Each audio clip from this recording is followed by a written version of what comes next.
Hello, my name is Krista Haley, and this is my 9th year in 4-H and my 9th year in geology. My love for geology started 10 years ago when I went on a state trip with my sister, and she explained to me what it was and what you did, and I loved it, and I've teach classes to little kids at the trip. My learning experience for this year was to learn how to direct traffic. It's kind of fun to see the 140 odd cars go through the dirt roads, especially with the campers and RVs going through along with it. They're very big and the roads are very small. My goal for this year was to get other kids to join our state quiz bowl team.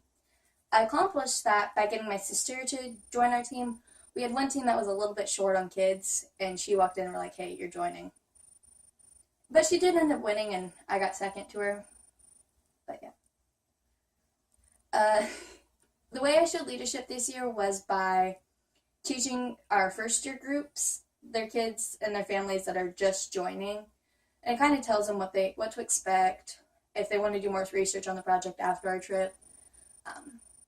I've taught it by myself in the last year, but this year I had some help, and it was more of just answering questions that I really didn't know, but the adults knew. The adult that helped me knew. How this project fits into my long-term plans is in about 5 years, it'll be my last year and I'll be a senior, and I won't be able to show anymore, which will be sad for me. And hopefully in 10 years I'll be out of college and be able to go on the state trips again, and hopefully still teach young members and encourage young members to still be in the geology group. So this year, before our state trip, I'm planning on taking our first years that are in our county out to Turkey Point, which is near Hartford, Kansas, and letting them be able to see, like, an easy way to get their fossils, because they need to get 5 their first year. And then after our state trip, before our fair, I'm going to do a box demo for our county on how to put the felt in the boxes, how to make the labels, and how the cards should look. Behind me, I have a map of Kansas and all the places I've been. A couple of my favorites are down here in the Tri-State Mining District. We found a lot of coal there.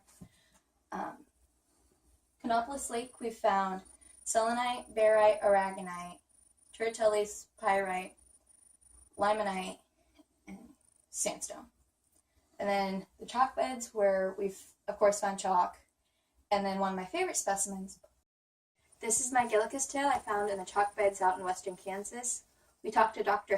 Everhart from the Sternberg, and he said that most of the time the Xiphactinus fish would eat the Gillicus heads, but the tails don't have a lot of meat on them, so they would bite the heads off and leave the tails. And if you go out to the Sternberg, you'll see a complete skeleton of a Gillicus inside a complete skeleton of a Xiphactinus. So over my spring break last year, we went down to Arkansas to the quartz mines, and we found big chunks like this. We found smaller ones. My dad found a really big one, and they put it on their Facebook site. It was the Ron Coleman. It was Ron Coleman quartz mine, and you pay enough to get a bag, and whatever you want to carry out, you can carry out, as long as you're willing to carry it. And then we take ours home and clean it up. I can't show it because it's not in state, and it's not within the county, like the one county out that we can go, which is kind of sad because this is really cool. But I can make jewelry out of it if I want to. At the first stop on the state geology trip, we're at the Dover Quarry in Dover, Kansas. We're in the Pennsylvania era fossil beds. We're finding some Wellerellas, Maquilas, trilobites, a bunch of fossils.